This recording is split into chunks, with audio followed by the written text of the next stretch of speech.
A gente tem lá no fundo, né, a nossa exposição de artilheiras, né? A gente tem 13 peças sendo expostas ali no nosso auditório. Essas peças elas foram construídas junto com o movimento Atingidos por Barragens, com mulheres do Rio de Janeiro, do estado do Rio de Janeiro, de diferentes municípios, né? A gente tem pessoas de Petrópolis, de Teresópolis, de favelas da região metropolitana também do estado do Rio, né? Contando um pouco da nossa luta, né? A senhora pode falar depois um pouquinho mais sobre isso, mas as artilheiras ficaram com temas muito significativos. A gente apresentou durante a Cúpula dos Povos, né? Então, ele se tornou um evento dentro da Cúpula dos Povos também. Próximo. E agora eu convido todos, né, todos os presentes aqui, para a gente participar antes da mesa iniciar. Né? Vocês que já estão na mesa, continuem depois aqui. Para a gente fazer o nosso momento mística, que é um jogral, que a gente tem aqui as peças aqui montadas aqui embaixo. Tá? Então, eu vou chamar todos que a gente possa vir para frente, fazer essa reunião aqui, para a gente falar as nossas vozes, né? Como um momento de mística, num jogral do nosso grito de guerra pela água, pelo clima, pelo saneamento, pela saúde, né? Pelos povos originários, pelos povos de diversas regiões do país. Tá?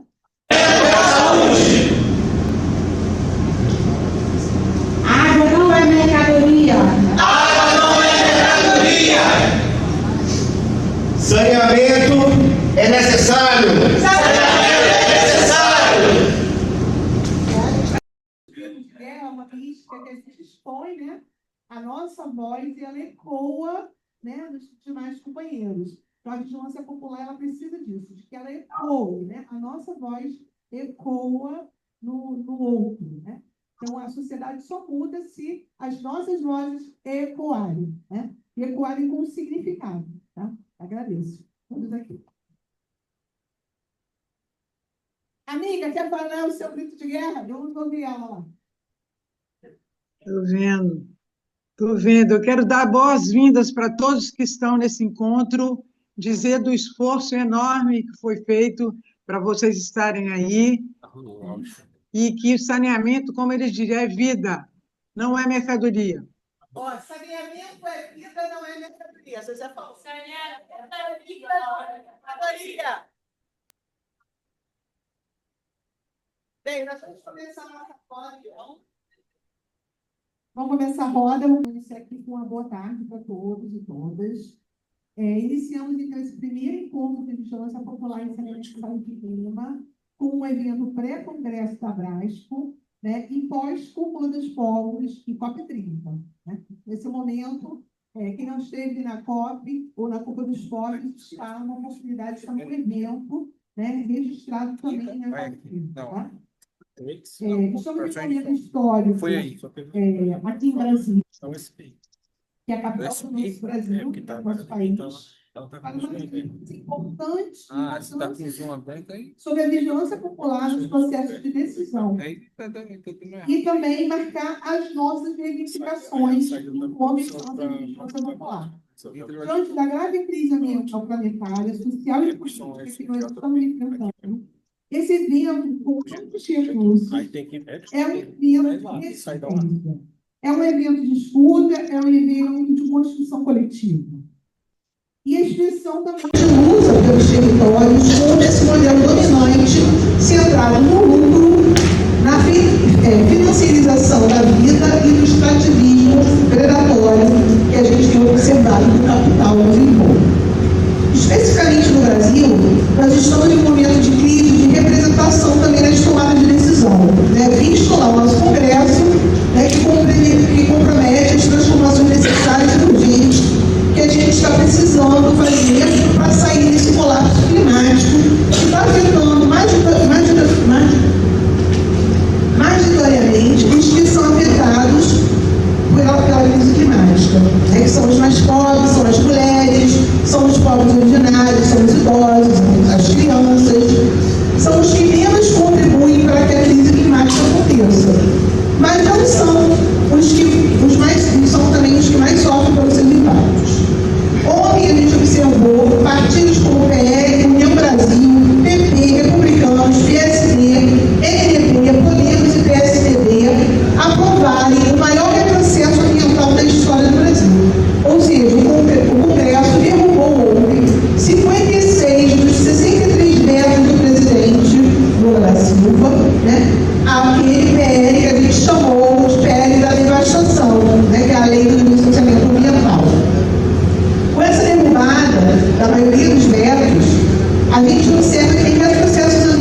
o nascimento desse espaço.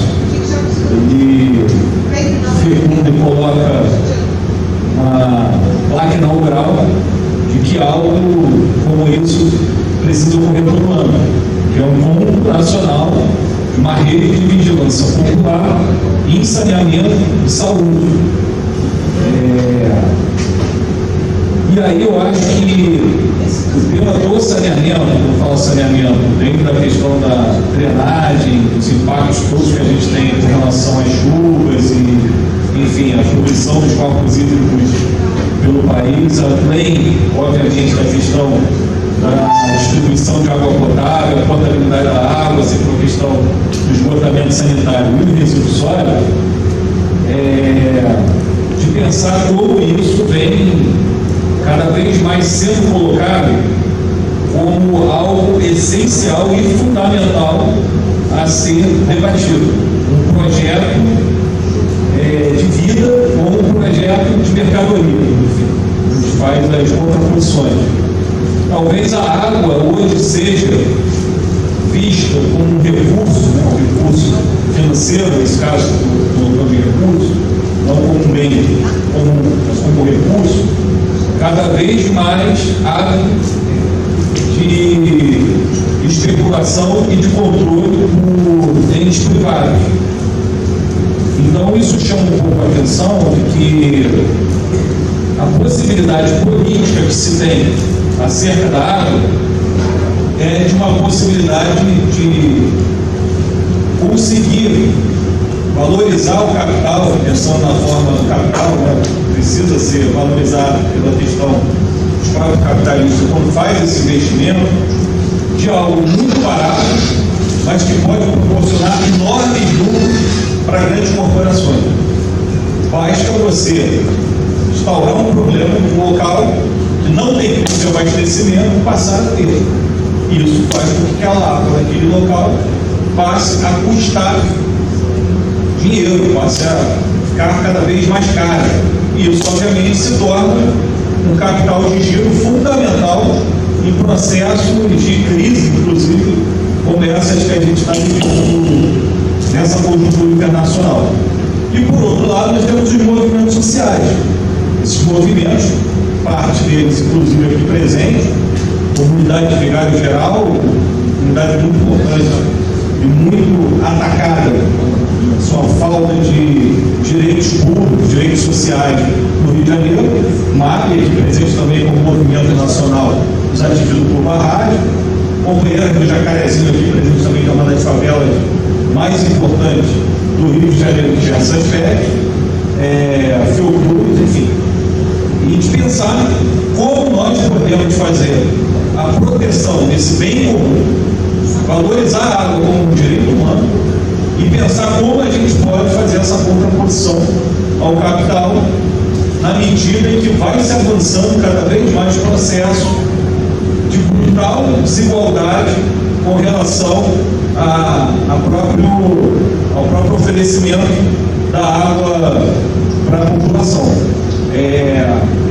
A questão da justiça ambiental, a questão do racismo ambiental, mas diretamente envolvido nessa questão, acho que é uma temática que merece toda a atenção, inclusive porque parte dos problemas que a gente vem assistindo com a questão da água nacionalmente estão atingindo diretamente o alto originário. Isso não é qualquer coisa. Você tirar do povo originário algo que nasceu com o povo originário, que faz parte da cosmologia daquele povo, é você desfigurar completamente aquele povo de se entender na sua plenitude. É disso que nós estamos falando. Então, atacar os povos originários naquilo que tem de mais precioso, daquilo de conjunto, e uma das coisas que está no centro disso, inclusive por eles colocaram, é a questão da água, é uma das formas mais perversas do capital de querer não só tratar esse bem como um bem de mercadoria, não mais um bem comum, mas um bem de mercadoria, mas também de desconfigurar outras formas de entendimento a respeito da natureza, a respeito das formas que se tem da própria vivência e da existência desses povos. E nas favelas, entendendo as favelas como quilombo urbano, a gente vai ver que a necropolítica, já caminhando até para fechamento, para se falar em relação a isso, a necropolítica ela se coloca como uma política de governo consciente.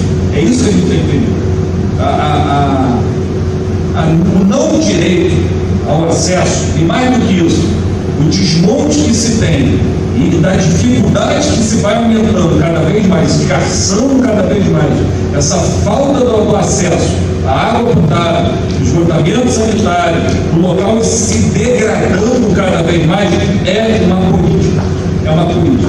É uma política de dominação, é uma política de controle de corpos, é uma política de entendimento que determinados espaços públicos de comunhão serão atacados na falta de direito de forma expressiva, quando outros espaços terão seus direitos assegurados. Espaços esses, obviamente, privilegiados, espaços esses predominantemente de setores de elite, setores de formadores de opinião, da classe média, de qualquer outro setor que a gente possa analisar. Mas que há e existe uma política, enfim, que a gente chama da necropolítica, de entendimento de que determinados territórios não vão ter direito. Isso é fundamental para a gente desmontar toda a perspectiva que se faz a partir das empresas, das concessionárias privadas, que se está buscando o marco legal de saneamento, da universalização do saneamento. É mentira. É mentira. A gente vai chegar em 2030, 2033, 2040, 2050, o que a gente vai ter é falta d'água, é aumento do esgotamento sanitário, é o aumento da água não tratada, é o aumento da poluição dos corpos hídricos, é o aumento das doenças vinculadas ao saneamento básico. É isso que nós vamos ver se nós não tivermos exemplos como esse. Eu gosto das coisas que nascem pequenas, porque ele pode nascer de forma muito mais organizada. Às vezes você enche o plenário, traz pessoas e movimentos do país inteiro e depois não consegue se dar encaminhamento. Coisas pequenas você consegue ir dando encaminhamento. E às vezes coisas pequenas, a história nos ensina, se transformam em coisas muito grandes, a partir, inclusive, de como a realidade vai se impondo com relação enfim, as contradições que vão dessa veia aberta que a gente tem na nossa sociedade. Então, termino aqui fazendo uma saudação, temos a plataforma também de Urinado, que vai ser muito em breve também um instrumento fundamental de vigilância popular, enfim, de busca ativa de comunidades para fazer contrapontos e denúncias e fazer também todo um debate acadêmico, todo um debate também na perspectiva das associações de moradores, das comunidades acerca dessa problemática, e acho que a gente precisa muito fortalecer esses instrumentos. Então a gente está fazendo um debate que não é um debate qualquer, é um debate estratégico, é um debate que precisa estar na ordem do dia, é um debate que com as mudanças climáticas ele vai se acentuar e que a gente precisa ter muita atenção na questão da perspectiva da falta de água em diversos locais precarizados, locais de maioria negra, de locais de maioria de pessoas, trabalhadores pobres, precarizadas, que vão ser os locais onde vai ter a maior incidência da desigualdade socioambiental, tanto em nível das capitais, mas também, infelizmente, em nível de interior e também em territórios de povos originários. Obrigado, gente. Uma grande saudação aí. Vamos ter uma debate. Então foi o único elemento que sobrou daquela organização passada, desde a década de 70 até hoje, em defesa do sistema de saúde, da água e saneamento. Hoje, o que nós temos? Da década de 90 até agora, houve um programa de privatização de todo o setor público. Pegando o exemplo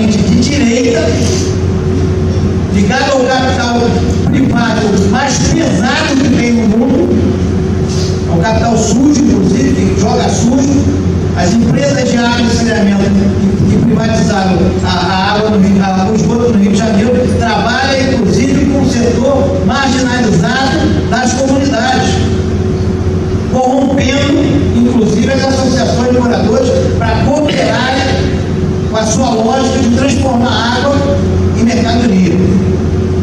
Ou seja, a nossa tarefa é reorganizar essas lutas. Se a gente fazer um balanço das privatizações que passaram, por exemplo, da energia elétrica, São Paulo ficou 15 dias sem luz. A empresa privada de São Paulo de energia deixou São Paulo, centro, 15 dias sem luz. Imagina vocês, 15 dias sem água na cidade de São Paulo e Rio de Janeiro. As empresas privadas controlando esse setor. A telefonia hoje é a tarifa mais cara do mundo. E os serviços até hoje não foram aplicados às tecnologias que existem melhores do mundo. Por exemplo, para você ter ideia, a Light no Rio de Janeiro sequer criou um campo de captação de energia solar, um lugar que tem sol quase todo dia. Não há investimento. A empresa quebrou, inclusive está com dívida. Ou seja, todo o problema da privatização foi enfrentado e largado no meio do caminho para o seu histórico. Nós temos que retomar que esse movimento que nós estamos recriando com a questão da água, com a ajuda desse projeto da Fiocruz, Vigilância Popular em Saúde e Saneamento de Saúde, pode nos impulsionar a fazer um movimento nacional de reorganização da população, de entender que não pode privatizar a água, não pode entregar com a lógica do marketing do saneamento. Foi a mesma lógica da lei de privatizações que dizia que ia melhorar a área de telecomunicações, a área de energia, e o que aconteceu foi o contrário. Onde as estatais ficaram melhores, que foi a Petrobras, que foi a Eletrobras, que agora foi por último, elas avançaram a nível de tecnologia. E quem ficou para trás foi justamente o setor que foi privatizado. Então, se nós aqui, se esse tipo de encontro e vários outros que tem que haver, não tiver uma democratização das informações e organização da população para fazer essas discussões, essa discussão da questão da água como questão de saúde, por causa das questões climáticas que estão por vir, porque o centro do problema climático não é só o calor. Ao ter um grande fluxo de calor, você vai ter uma redução de água, a seca dos mananciais, como bem disse o companheiro aqui, Rafael, falou sobre a questão da população remanescente de todo o mundo. Por exemplo, na Bolívia, uma das primeiras lutas foi a volta da reestatização da água e controle da água pela população. Então, os povos originários, eles sempre tiveram razão nesse sentido de controlar a água, de ter água no seu território, não deixar mercantilizar a água.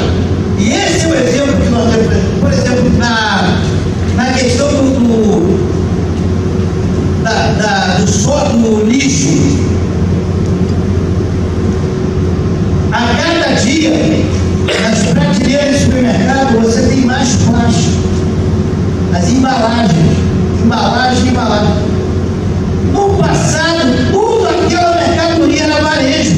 Inclusive, os mercados continuam sendo varejistas. Só que vendem mais embalagem do que mercadoria. Ou seja, todo esse lixo, todo esse problema criado com a questão do lixo, a questão da contaminação do solo, da contaminação da água, todo ele tem a ver com a lógica da industrialização do mundo. Por exemplo, se você olhar no chão, você vai ver todas as marcas de lixo. E ninguém é penalizado. Ninguém sequer é responsabilizado para esse lixo. Não tem uma multa. Ao contrário, a multa para o cidadão. O cidadão deixar lá cair, ele vai ser multado nas grandes cidades. Mas esquecem que aquilo ali tem um dono. O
ela usa produto químico, ela usa embalagem, ela usa detrito jogado nos rios. A gente falava aqui logo cedo, né, sobre a questão de Volta Redonda, tudo aqui é ferro, minério de ferro. Tem uma montanha de minério de ferro a cada dia aumentando na beira do rio Paraíba do Sul, e que pode cair tudo dentro do rio e contaminar totalmente, e não só isso, mudar o curso do rio e deixar a cidade sem abastecimento de água. Eu fico por aqui e na volta, nas perguntas, a gente vai falando. Passar aqui para o companheiro André para ele complementar. Ah, sim, para fazer. Quem quiser fazer pergunta, então vai lá. Boa tarde a todos. Eu sou Viviane, sou de Rondônia. Eu trabalho atuo na coordenação das doenças diarreicas agudas, e a gente sabe quanto que a seca que a gente teve no passado atingiu essa pressão aí. A gente teve muito casos de diarreias, muito caso de surto, e lá quando nós temos uma estiagem com seca, dependendo do distrito que a gente está, para chegar na cidade de Poadeiros, são 4 dias para chegar. Então, é muito precária essa questão. Então, ano passado, comparado com o ano passado, em 2025, a gente teve um elevado caso de diarreia. Quando a gente vai comparar as semanas epidemiológicas, a gente vê essa questão. E esse ano a gente não teve tanta estiagem, já teve seca, a gente teve cheias, como a gente está tendo agora, né? Então, a gente viu essa diferença. A diarreia aplicada, do ano passado para esse ano. Então, assim, influencia muito mesmo. Porque quando a gente está na seca, a gente busca águas e outras fontes não confiáveis, né? E essa questão, somente atinge as pessoas que vêm indústria, quando se está bastante, os pobres. A questão é atingida. Tem mais alguém? Pessoal do Rio ainda quer falar nada?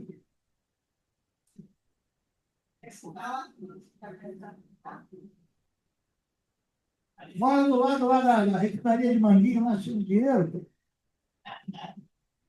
Bom, boa tarde, meu nome é Cristina, sou aluna FIBIC, né, e faço parte do projeto com a Filha de Jacarezinho, né, que é a percepção dos moradores sobre o esgotamento e a água.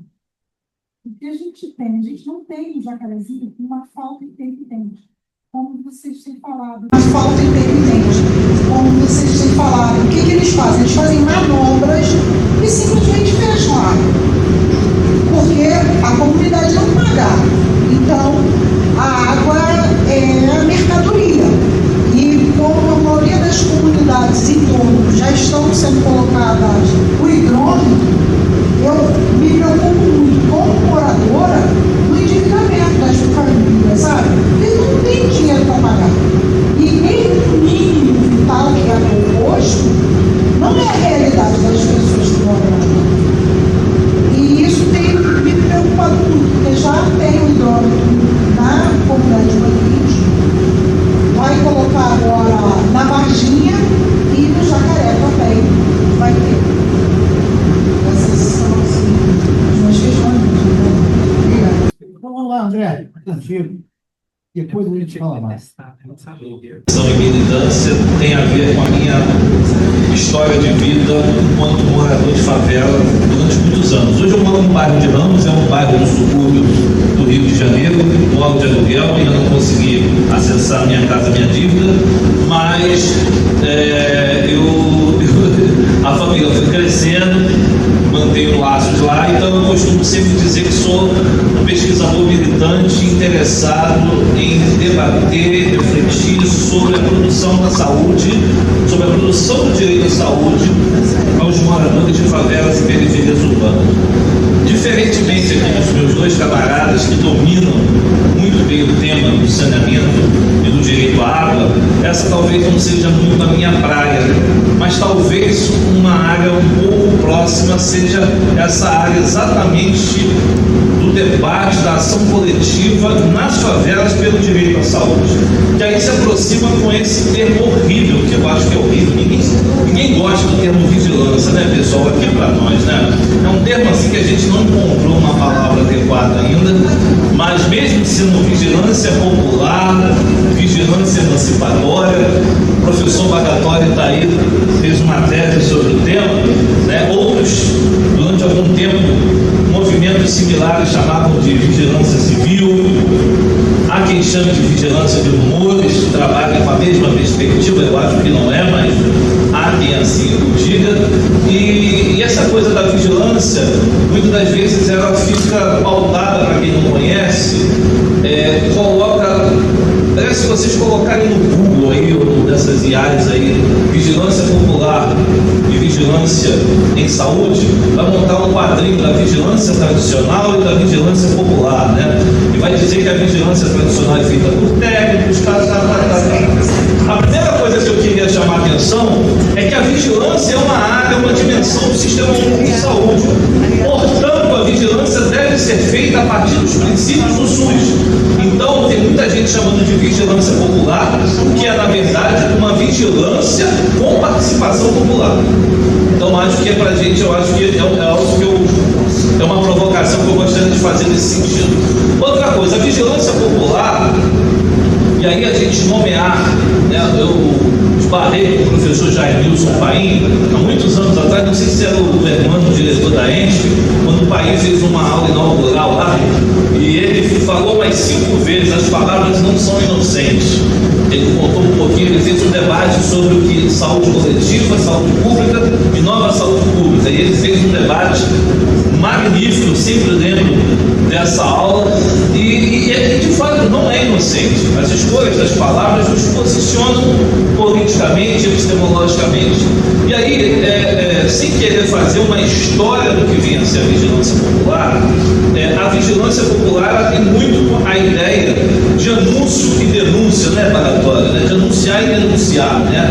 Anunciar não apenas o que está errado no território, mas anunciar que o território é feito de potência, de vida, de riqueza, de relacionamentos, inclusive as contradições, as disputas, porque isso faz parte do território. Se a gente recordar o Milton Santos com a ideia do território usado e do balizarmos a partir das relações de poder. E também é um espaço de denúncia, de denunciarmos não apenas a questão da doença, por exemplo, né? Eu sempre brinco quando a gente fala de promoção da saúde, aí a gente linka um monte de projetos de promoção da saúde e os indicadores sempre estão estruturados e baseados em algum agravio. Eu quero diminuir a incidência de tuberculose. Será que é um projeto de promoção ou de prevenção? Né? É uma provocação que eu sempre faço. E aí eu fico pensando que o projeto de vigilância popular, e aí se a gente pensar o conceito ampliado de saúde, é um conceito que as pessoas organizadas, e aí eu sempre acho que também é outra característica, né? A vigilância popular não é o Rafael que vai fazer. É o Rafael na sua coletividade, no seu movimento, na sua organização, na sua rede, né? Passa a perceber esse território de potência, de existência, de contradição e começa a perceber os processos adoecedores, os processos que deveriam ser mitigados para garantir a saúde das pessoas naquele determinado contexto.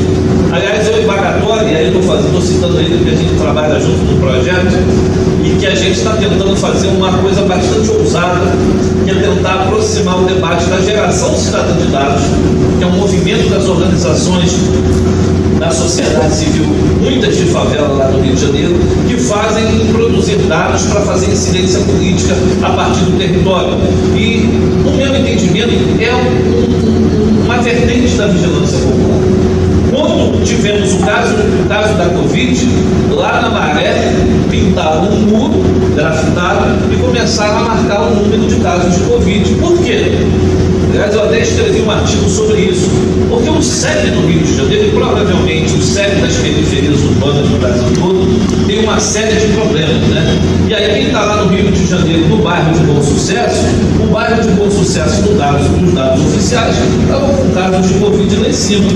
A Maré lá embaixo, o Complexo do Alemão lá embaixo e Manguinhos lá embaixo. Olha a surpresa.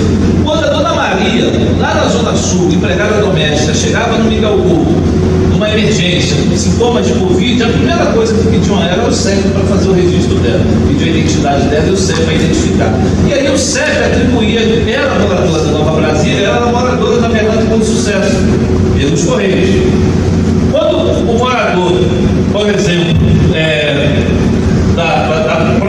das proximidades da Baixa do Sapateiro, dava o seu CEP, indicava Guilherme Maxwell, bom sucesso. Ou seja, é como se a Maré, Manguinhos e Alemão passasse por um outro processo de apagamento. E eu acho que a vigilância, aí é um ponto que eu queria levantar, eu acho que a vigilância, ela enfrenta esse apagamento epistemológico, político e cultural que existe nos territórios vulnerabilizados, nos territórios negligenciados pelas políticas públicas. E aí eu acho que essa aproximação da vigilância, quando esse painel estava lá, se vocês colocarem no Google e pesquisarem, vai aparecer DataLab e outras organizações importantes de favela, a Rede da Maré, falando, aquilo é geração cidadã de dados. E para nós, do campo da saúde coletiva, a vigilância popular em saúde. Então, acho que há aproximação muito grande. Outra coisa que eu acho que quando eu recordo em termos historiográficos, eu não tinha idade para militar ao lado dele, mas em termos historiográficos, na minha tese de doutorado, que tem um título muito curioso, não vou bater palma para Maru dançar, Participação Social dos Moradores Manguinhos, 1993 a 2011. Manguinhos é um conjunto de favelas na Zona Norte do Rio de Janeiro, na qual eu era morador, e ali eu tive que pesquisar algumas experiências de participação e tive que me encontrar com o Vitor Bala. E aí o Vitor Bala, que não usou a expressão, pelo menos que eu tenha lido, de vigilância popular, né? Trabalhou a ideia de ouvidoria popular, ouvidoria coletiva, ele tinha, né, e outros pesquisadores da Escola Nacional de Saúde Pública, a partir de uma articulação, constitui uma organização não governamental, a CEPEL, Centro de Estudos da Leopoldina. Leopoldina é uma região da zona norte do Rio de Janeiro, constituída de muitas favelas. Se eu não me engano, na década de 90, era a região ali, as regiões administrativas da Leopoldina eram as regiões administrativas com maior número de favelas, né, em termos oficiais. E o Vitor Vara, em algum momento, durante uma dessas pandemias /surtos da dengue, começa a perceber que no atendimento, no trabalho de educação popular e saúde que ele fazia nas favelas da Penha, os moradores estavam todos reclamando dos casos de dengue. E o então prefeito César Maia dizia que não estava tendo caso de dengue, tem alguma coisa errada. Quem está certo? Os centros de saúde, os dados oficiais, diziam, não está tendo. Deve ser um surto. Pequeno casos isolados. E os moradores estavam todos relativamente. E aí ele cria um jornal, o Se Liga, no Sinal, que é Sistema Integrado de Informações, eu não sei, não está cito. Mas o que eu queria dizer é que, olha como é que a vigilância popular insiste numa situação real. E detalhe, o Vala não se preocupou em fazer uma reaplicação da epidemiologia tradicional. Ele poderia, ele é um cientista, ele poderia fazer um gráfico com casos, georreferenciar, não. Ele criou um jornal. E ali no jornal as pessoas davam os seus depoimentos, a oralidade, de alguma forma, era valorizada.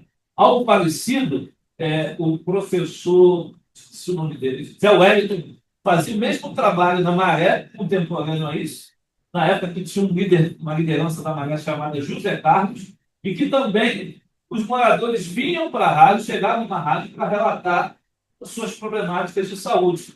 E isso, de alguma forma, era sistematizado e ia para esse jornal da Leopoldina. O que eu quero trazer aqui para vocês é que nesse debate do direito à saúde, do direito à água, do direito ao saneamento, e aí incluindo também os resíduos, a coleta urbana, né, dos resíduos sólidos, a sua legislação final, eu acho que a vigilância popular é uma ferramenta estratégica para organizar a luta.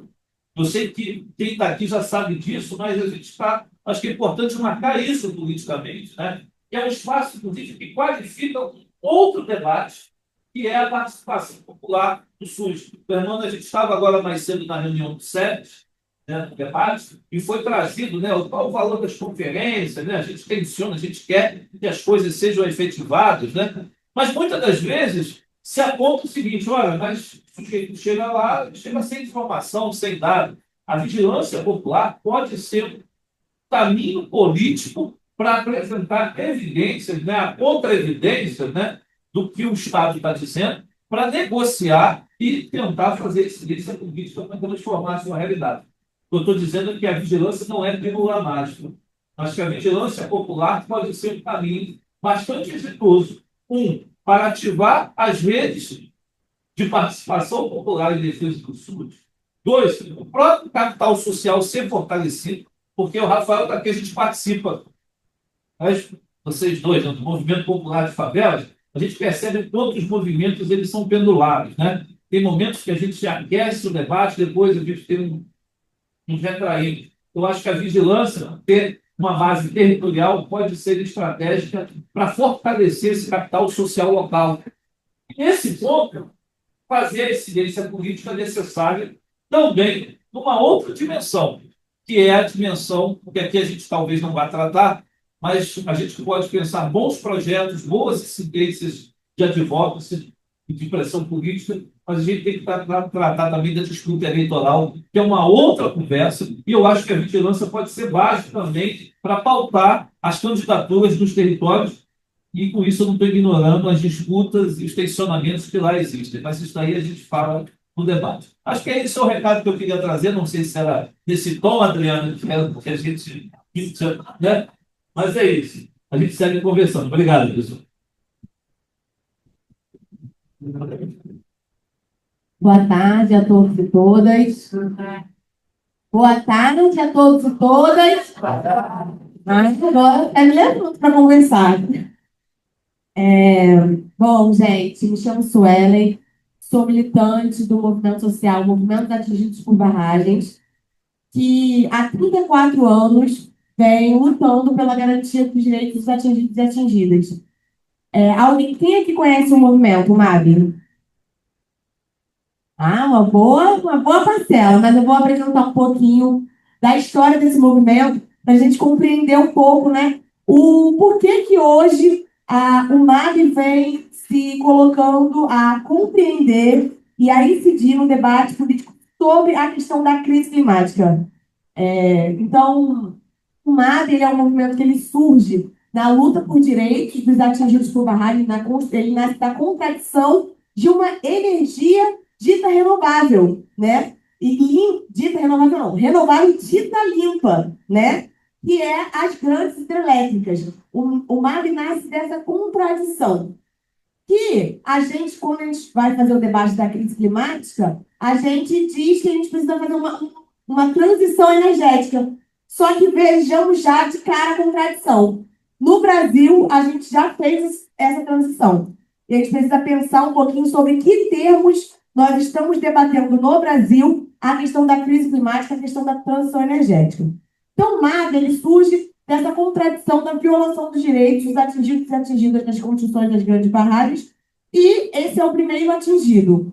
O segundo atingido vem com os rompimentos das barragens de Mariana e Brumadinho, que são os crimes socioambientais, né? Todo mundo aqui conheceu os casos que atingiu essa cidade, deixou não só vítimas fatais, mas também um dano à saúde em toda a bacia do Rio Doce. E agora o MAB, já com todo esse leito histórico da defesa dos territórios, da defesa dos rios, ele vem também construindo o debate dos atingidos pela crise climática. E quem são os atingidos pela crise climática? São aqueles e aquelas que são atingidos pelos eventos extremos climáticos, que vêm se intensificando a cada ano. Aqui já foi dito pela companheira de Rondônia, sobre a seca, né? Que o MAB também, não sei se você já conhecia o MAB, mas o MAB atua também em Rondônia. E a gente fez um grande enfrentamento com a seca também no ano passado. Então, acho que seria legal depois a gente trocar uma ideia, conversar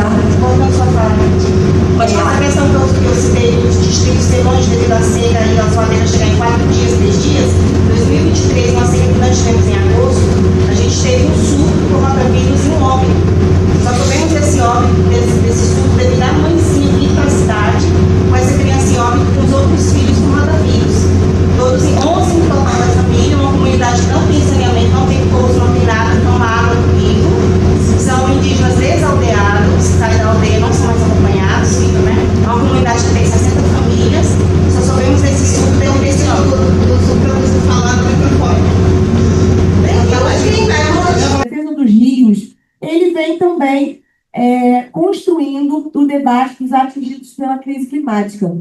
E quem são os atingidos pela crise climática? São aqueles e aquelas que são atingidos pelos eventos extremos climáticos, que vêm se intensificando a cada ano. Aqui já foi dito pela companheira de Rondônia sobre a seca, né? Que o mato também, eu não sei se você já conhecia o mato, mas o mato atua também em Rondônia. E a gente fez um grande enfrentamento com a seca também no ano passado. Então, acho que seria legal depois a gente trocar uma ideia para conversar. Devido à seca, nós podemos tirar 4 dias, 3 dias. 2023, uma semana em agosto, a gente teve coronavírus, nós tivemos esse estudo, determinado município na cidade, com essa criação de todos os filhos, coronavírus, todos em 11 contadas comigo, a comunidade não tem saneamento, não tem povo combinado com água comigo. São indígenas desaldeados, cidade da aldeia, nós somos acompanhados, né? Uma comunidade que tem 60 famílias. Eu sou bem desse falar, olha. Eu acho que está em uma conversa.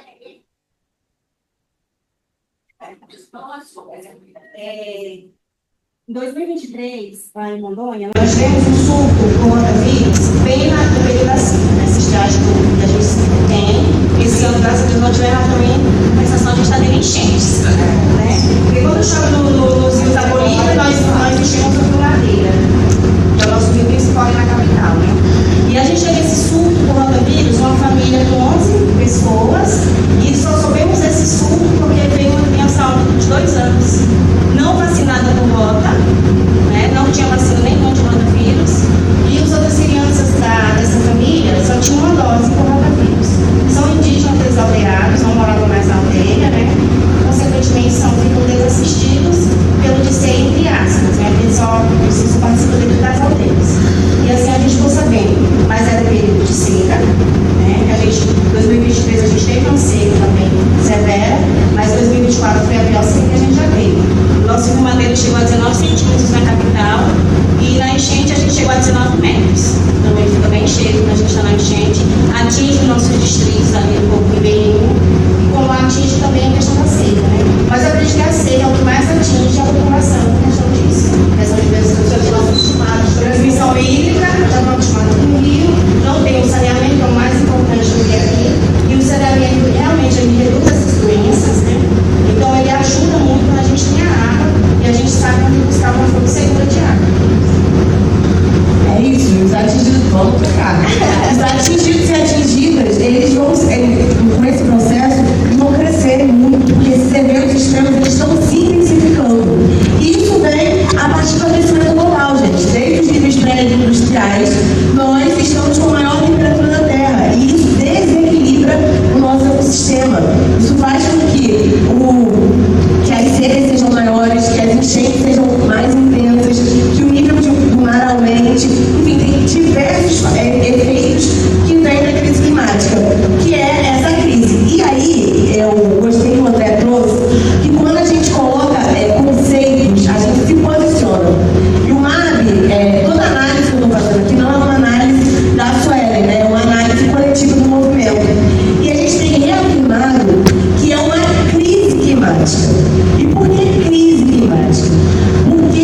popular e que constrói dentro dos territórios a vigilância popular, que nada mais, nada menos que o que os movimentos fazem na prática dentro dos territórios, na defesa dos territórios, é fazer a vigilância popular, seja em saneamento, seja na questão climática, quando tá ali, quando a gente vai medindo o nível do rio, para ver se isso é vigilância popular, para ver se vai ter enchente. Então, e o movimento ele organiza o pensamento da comunidade construído para fazer a sua própria defesa. Então, é a partir mais ou menos desses princípios que a gente vem hoje colocar aqui as questões. Aí, para isso, a companheira já trouxe o exemplo da seca, que eu acho que é muito importante, porque lá no Rio a gente está muito, debate muito o debate da questão das enchentes e deslizamentos. E aí, eu queria trazer esse debate para a gente ver, quando a gente está falando de crise climática, a gente tem mania de separar homem e natureza, que foi a forma que a ciência moderna se construiu. Só que, quando a gente fala do debate da crise climática, os efeitos são sentidos na pele no hoje, no agora, nas famílias que são atingidas. E o Estado, ele não está organizado e não quer se preparar para o que está sendo colocado. Tanto que a maior parte dos investimentos não vai para adaptação, não vai para perdas e danos, vai para mitigação. Mitigação é importante, sim, mas a adaptação diz respeito à vida das pessoas no cotidiano.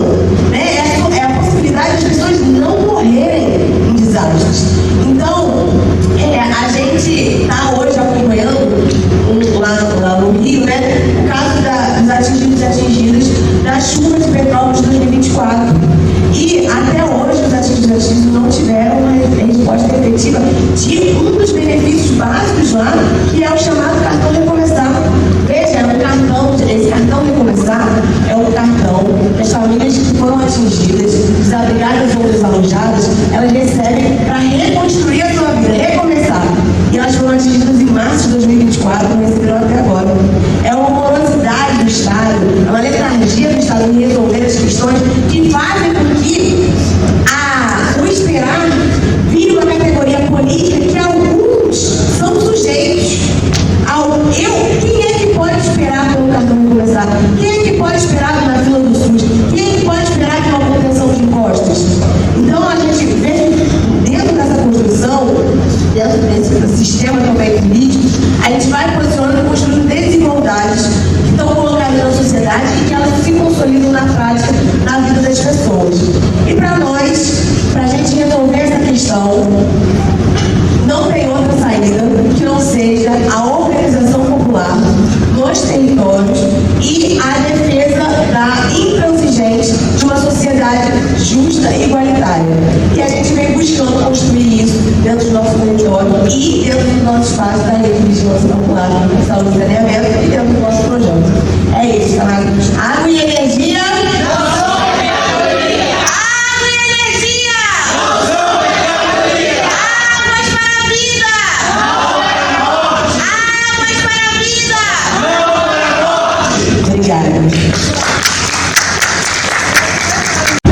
As mudanças climáticas, elas têm tido um percurso cada vez mais ascendente na poluição dos gases de efeito estufa. Tá? Toda vez, eu tenho um gráfico, vocês conhecem o gráfico do CO2, que vai subindo, o período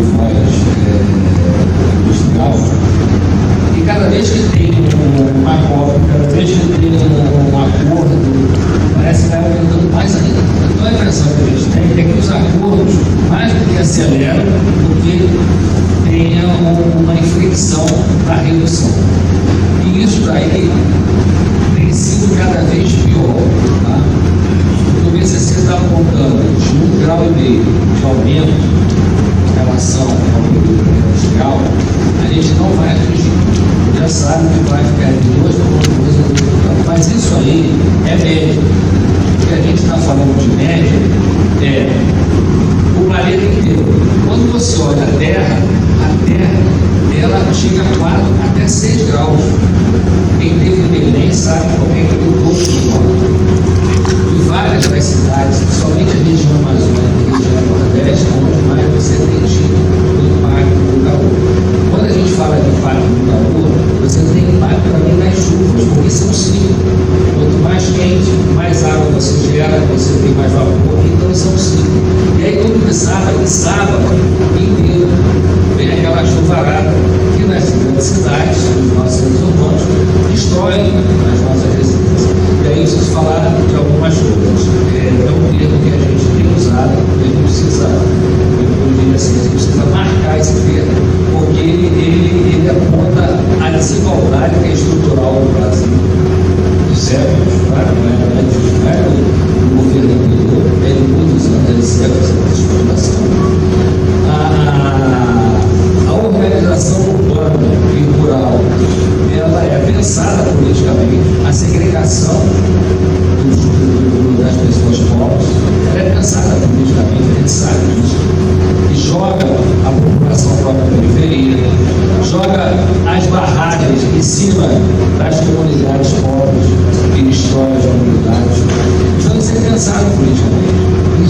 outra coisa que está completamente desorganizada, onde a estruturação é ruim.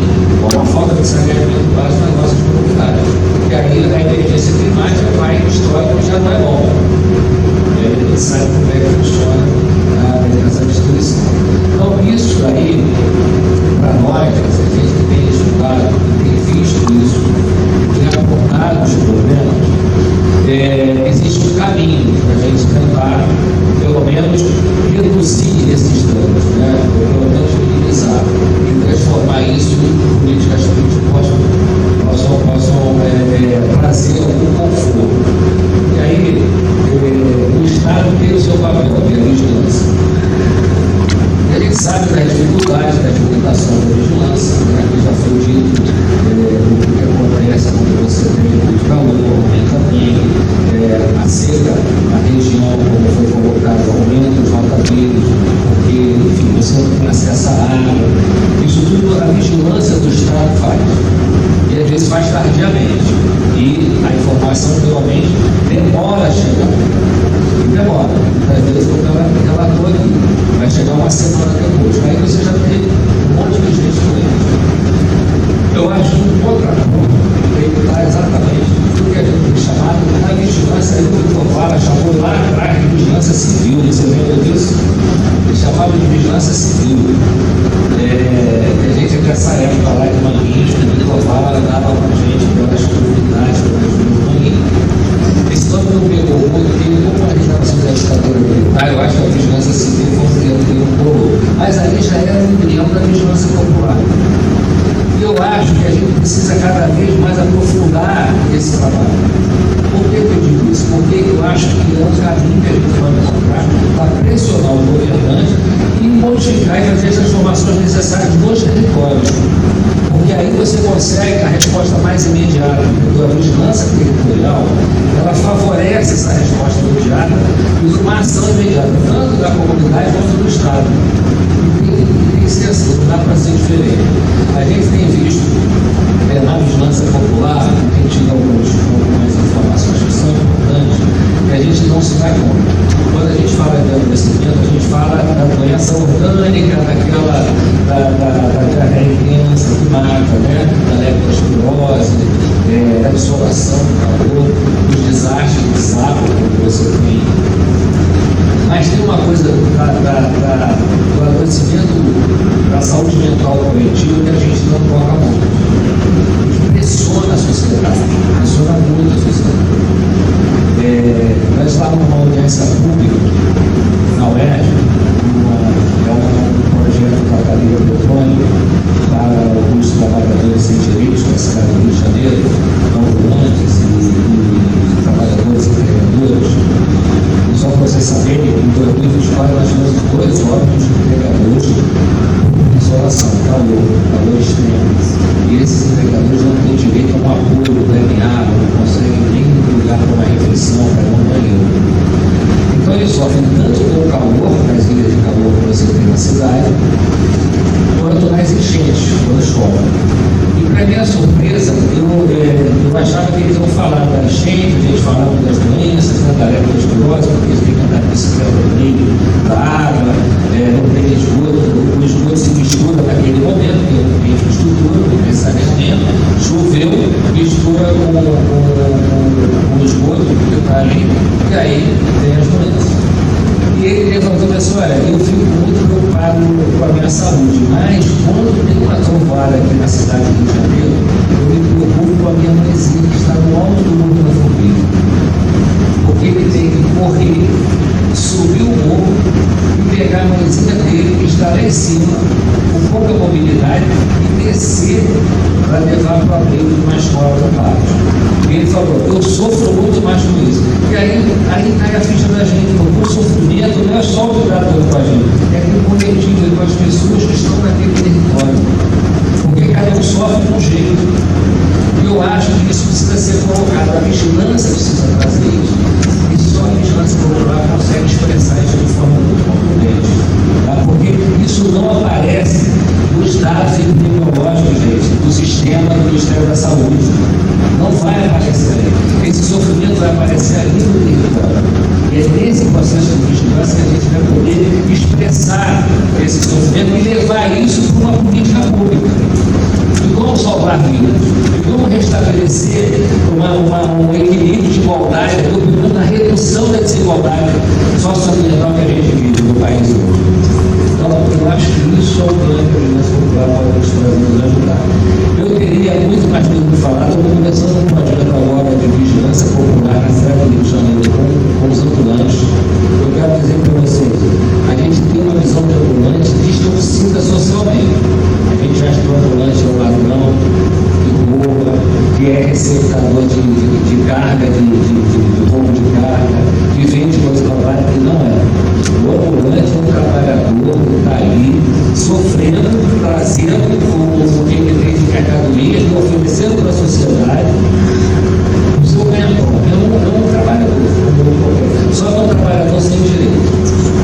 falo, como tem profissional ruim em qualquer profissão, médico, enfermeiro, seja lá qual for, você tem também isso.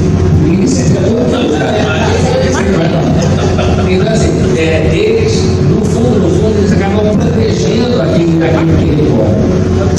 Só para vocês terem uma ideia, vocês lembram, vocês não lembram, não sei quem é do Rio de Janeiro, eles não moram em Cinderela, eles filmaram um turista trabalhando na praia. Você sabe quem filmou? Filmou um ambulante. E imediatamente mandou para a polícia. E aí eles ficaram as duas que tinham feito ali, levaram para o. Então, assim, isso é para mostrar o seguinte: a gente tem uma visão muito expansiva. Nesse trabalho de vigilância popular que a gente vai fazer, nós vamos conseguir mapear a cidade, vamos fazer cartografia social nos centros do centro urbano, vamos começar com o Rio de Janeiro, para a gente espera que essa metodologia possa se espalhar por várias capitais. O que você vai fazer? Cartografia social, identificando os pontos de enchente da cidade, os pontos de calor da cidade. Eles vão poder mostrar o que fazem. O ambulante, ele hoje não é o cara que pega o dinheiro e vai comprar pão na padaria. Ele hoje, ele movimenta bilhões na cidade do Rio de Janeiro. Sabe por quê? Porque o capiroto não é mais dinheiro, é PIX, é sistema financeiro. Então ele movimenta o sistema financeiro da cidade. Ele é um ator ativo economicamente na sua cidade. Você não vê mais ambulante vendendo dinheiro, até porque as pessoas não têm dinheiro para isso. Então ele movimenta o sistema financeiro. Então ele é um ator econômico, a gente precisa resgatar isso. Então eu estou trazendo um exemplo de trabalhador sem direito, e um outro exemplo de trabalhador sem direito que vive numa cidade sem saneamento, sem infraestrutura e que sofre, como é o caso dos empregadores, que bicicleta pelas cidades, entregando, se expondo tanto ao ambiente quente das ilhas de Cabo quanto nas enchentes e nos desastres que a gente sabe que acontece no centro do mundo.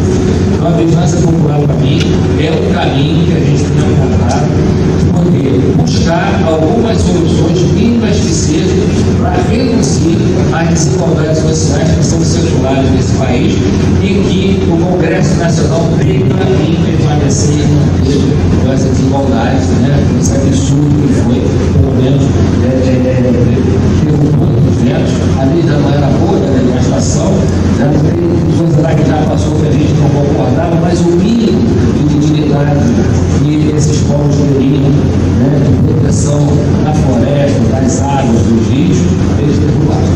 Então agora, qualquer empreendimento, como por exemplo Mariana, ele vai fazer uma autodeclaração de que pode, você sabe disso melhor do que todos nós, e é um empreendimento da área, uma empresa que construiu Mariana, ele vai fazer uma autodeclaração dizendo que ele causou impacto e vai fazer o seu empreendimento funcionar. Então esse é o tamanho do dano que a gente vai poder olhar. Espero daqui para frente, eu espero que isso seja judicializado rapidamente e que o STF, eu até fico achando que parece que o STF está no São Paulo todo, né? Porque a gente acaba tendo que fazer isso. E espero que o STF barre mais uma agressão ao país e aos povos, né? Os povos originários, tradicionais e a população urbana e aos trabalhadores que vivem nesse país, mais essa agressão do governo nacional. E aí, parabéns a todos vocês. Espero entrar nessa vigilância popular junto aí do mundo. Obrigado. Você sabia que há 5 anos atrás os shoppers não eram obrigados a dar água para o trabalhador do shopping. O sindicato tem que botar no acordo coletivo para o cara dar água. Eu tenho ideia como é que a lógica do que é a patronal e a relação que estava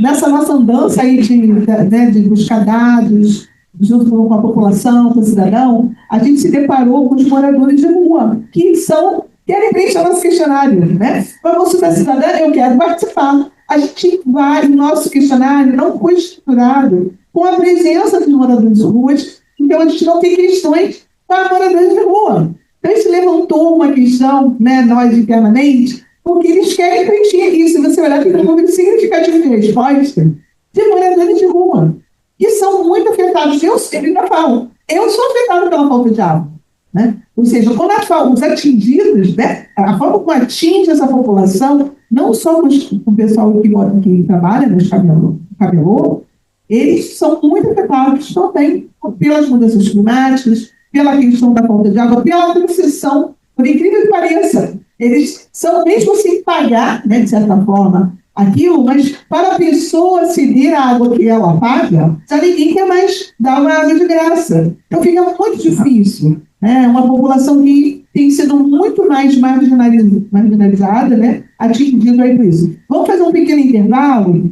e aí a gente volta com esse bate-papo aqui na nossa roda de conversa para a gente fazer uma alimentação aqui rápida, nos 10 minutinhos. Eu vou pedir para a nossa companheira Zezé que a gente vai encerrar agora a gravação do Zoom. Depois eu passo para ela as boas-vindas do Marcos e do Tarcísio Mota, que fizeram aqui nos seus vídeos. Tá? A gente volta com esse grupo e a gente debate aqui na hora de pouquinho.